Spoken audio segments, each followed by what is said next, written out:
বিশেষ করে মাহে রমজানের এতেকাফের যেটা বিষয়, এই বিষয় নিয়ে একটু আলোচনা।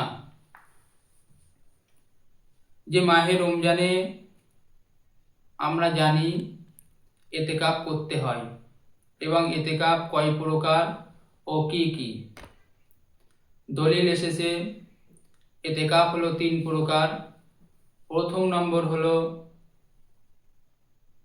সুন্নতে মুআক্কাদা কিফায়া, দ্বিতীয় নম্বর হলো ওয়াজিব, তৃতীয় নম্বর হলো মুস্তাহাব বা নফল।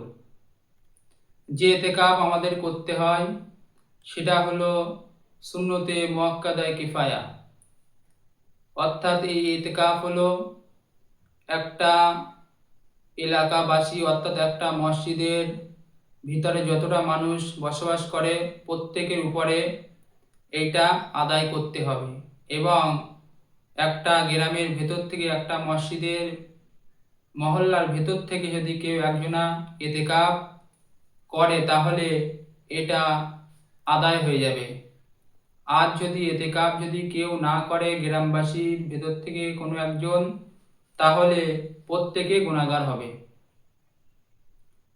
তাই এতেকাফ করতে হবে কদিন। দলিল এসেছে বুখারী শরীফের 2026 নম্বর হাদিস এবং মুসলিম শরীফেরও হাদিস এসেছে, ফতোয়ায়ে শামী, বিভিন্ন কেতাবের ভিতরে এসেছে যে রমজানের 20টা রমজানের সূর্য অস্ত হবার আগে মসজিদে প্রবেশ করতে হবে এতেকাফের নিয়তে, এবং ঈদের চাঁদ যখন দেখা দেবে তখন মসজিদ থেকে বার হতে হবে। অর্থাৎ সেই 10 দিন এতেকাফ করা সুন্নতে মুআক্কাদা কিফায়া। যদি মহল্লার ভেতর থেকে কোনো একজন আদায় করে তাহলে প্রত্যেকের আদায় হয়ে যাবে, আর যদি না করে তাহলে প্রত্যেকে গুনাহগার হবে। এবং এটা একটা বড় আমল এবং বড় ইবাদত। তাই এই 10 দিনের কম যদি কেউ এতেকাফ করে তাহলে তার এতেকাফ আদায় হবে না।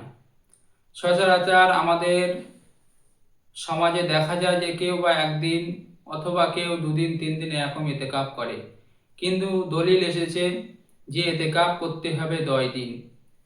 এটা হলো সুন্নতে মুআক্কাদা কিফায়া। তারপরে দ্বিতীয় নম্বর হলো গিয়ে ওয়াজিব এতেকাফ, অর্থাৎ যদি কেউ এতেকাফের অর্থাৎ মান্যত করে তাহলে সেটা ওয়াজিব হয়ে যাবে, তার উপর এটা আবশ্যকীয় করতে হবে। বা সে যে কদিন করতে পারে, 1 দিন 2 দিন, যে কদিনের নিয়ত করবে তার উপরে সেটা আদায় করতে হবে। এবং মুস্তাহাব বা নফল, এই দুটো বাদ দিয়ে এতেকাফ করা মুস্তাহাব বা নফল ভালো জিনিস। যে বিষয় এতেকাফ করলে কোন কোন কাজ করা যাবে এবং কোন কোন কাজ করা যাবে না। এতেকাফ অবস্থায় এতেকাফের নিয়তে মসজিদে প্রবেশ করতে হবে এবং এতেকাফে বসে থেকে যদি চুপচাপ বসে থাকা ভালো মনে করে তাহলে মাকরুহ হবে। অর্থাৎ এতেকাফে বসে আল্লাহকে স্মরণ করা, জিকির আজকার, বিভিন্ন এরকম আল্লাহর ধ্যানে মগ্ন থাকতে হবে। এতেকাফ অবস্থায় দুনিয়াদারি কথাবার্তা বলা মাকরুহ হবে এবং এতেকাফ করা ব্যক্তি প্রয়োজন ছাড়া বাইরে বার হতে পারবে না।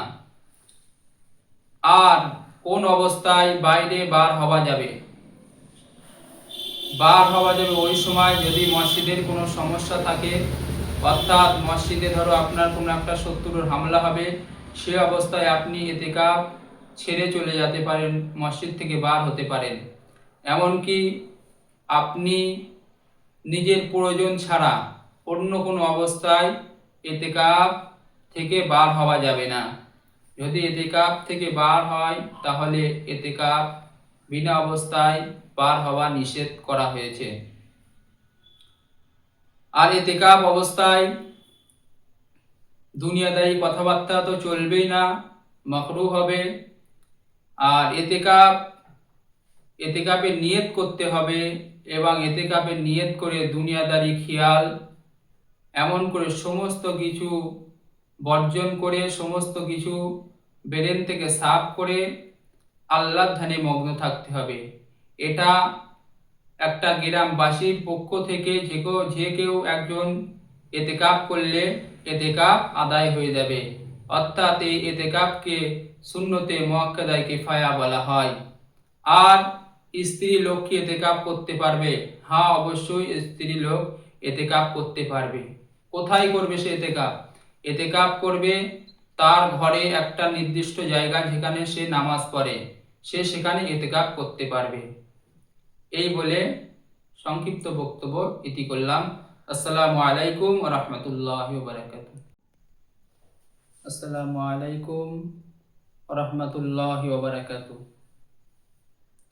দূরে কাছে যে যেখানে ভিডিওটি দেখবেন, প্রত্যেকের কাছে অনুরোধ রইল আপনারা সকলেই শেয়ার করবেন এবং লাইক করবেন।